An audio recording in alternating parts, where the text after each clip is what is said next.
We just discussed that to construct a classification rule, we can just estimate the marginal frequency of y and the class-specific distribution of the feature vector x.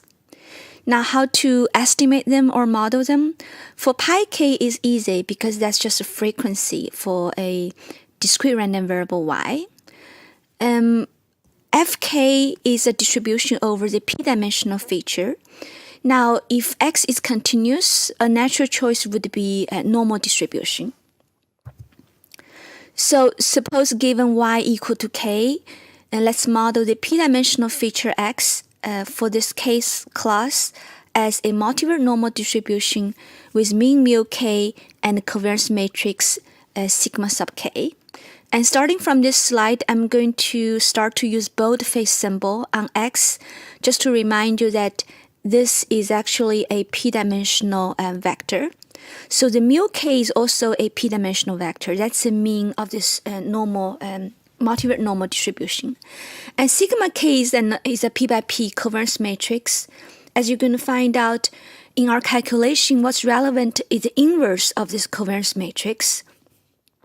So we just, which is also a p by p matrix. Let's denote the inverse of this covariance matrix by theta. So for example, for the 1/1 entry of this inverse covariance matrix, for sigma k is denoted by theta sub k comma 1 1, and for the last entry in the first row would be theta k comma 1 p. So the connection between sigma k and sigma k inverse in the one-dimensional case would it be little sigma square and versus 1 over sigma square. And this matrix sometimes people call it the precision matrix, which basically the inverse of the covariance matrix. So for multivariate normal distribution, once we provide the parameters, the mean and the covariance matrix, the density function takes the following form.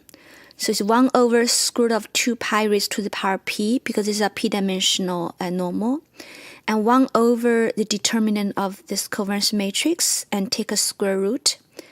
This is the same as, so this quantity is the same as the determinant of sigma k inverse, but now you take a square root of this determinant. And then times the last component is exponential, and to the exponential, and the power component is what I call a quadratic form involving x, the mean vector mu, and the precision matrix. When I say quadratic form, I mean if we spell out this product. So what is this product? The x minus mu k transpose is a row vector now, is p 1 by p, and sigma k inverse is a p by p matrix, and the last one is a p by 1 vector. So the product of those three terms is going to give us a number. Or you can think about how to compute the product in an element-wise fashion. Then this product is equal to a double summation over JL, the both range from 1 to p. So you take the entry of theta at row J and column L, and then this term are you going to times the j's dimension of x minus the mean of mu, the j's mean of mu k, and then times the else element of x minus the else element of mu k. So you just sum over all of them. So this is a density function for multivariate normal with mean mu k and sigma k covariance. Now, next let's compute, suppose we model our f sub k by our normal distribution.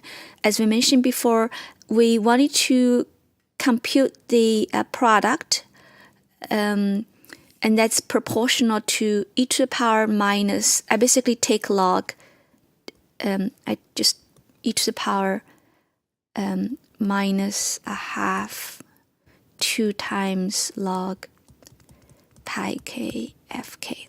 Okay, So because all we care is which k will maximize this product, that's equivalent to look at which k will maximize, there is a minus sign, minus 2 times log of the product, which becomes this.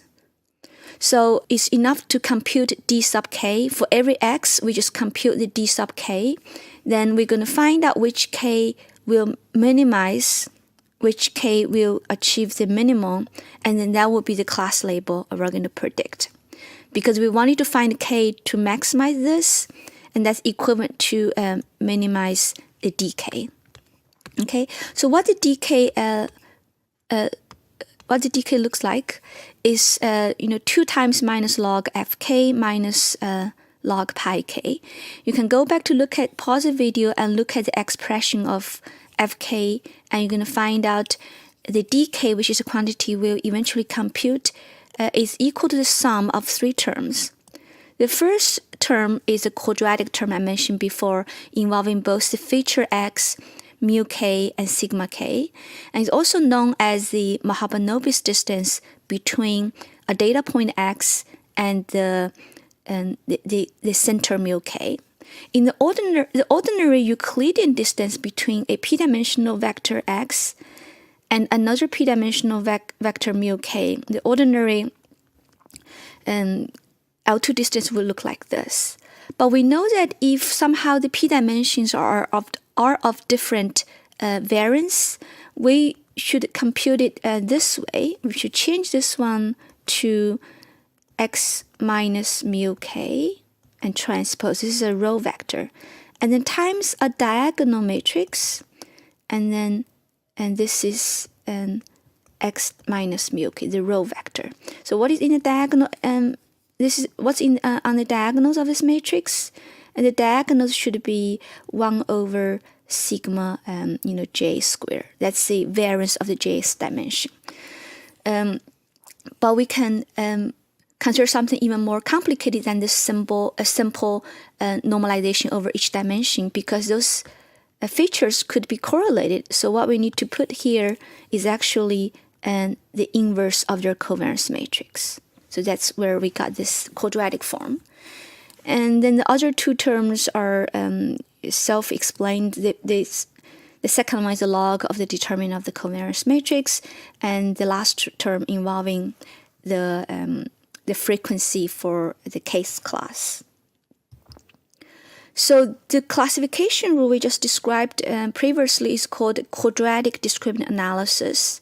The reason is that the function we aim to compute and then make our final decision is a quadratic function in terms of x. So for example, if our capital K is equal to 2, so we have 2 classes, and what will be the decision boundary? The decision boundary will be the collection of points where the dkx is exactly equal to a half. That means the 2 classes are equally likely. And because of the dkx is a quadratic function, you're going to find out that decision boundary will be a quadratic function involving x. In practice, how we're going to estimate those 3 sets of parameters? Pi k is easy because that's just the frequency for case class. We just look at the training data and see how many of them are from class k, and then just divide it by total sample size. That's our estimate for pi k. And how we estimate the mean for the case class, we again just get all the data that are from the case class and then look at their mean. And similar, we do that for the covariance estimation. For example, suppose we have data from 2 classes. Maybe one stands for class 1, and the circle stands for class 0. Then, so this are xi and yi, and yi takes value just 0 or 1. Then when we estimate the mean of mu1, we only focus on this cluster of points. So use those set of points, we estimate mu1, estimate sigma 1, and then we move to this group of data points where we can use to estimate mu2 and sigma 2. And once we estimate all of them, we can plug into this calculation for dk, and we evaluate this for every k, and then form our prediction to be the K that minimizes decay. So that would be the QDA, a classification rule.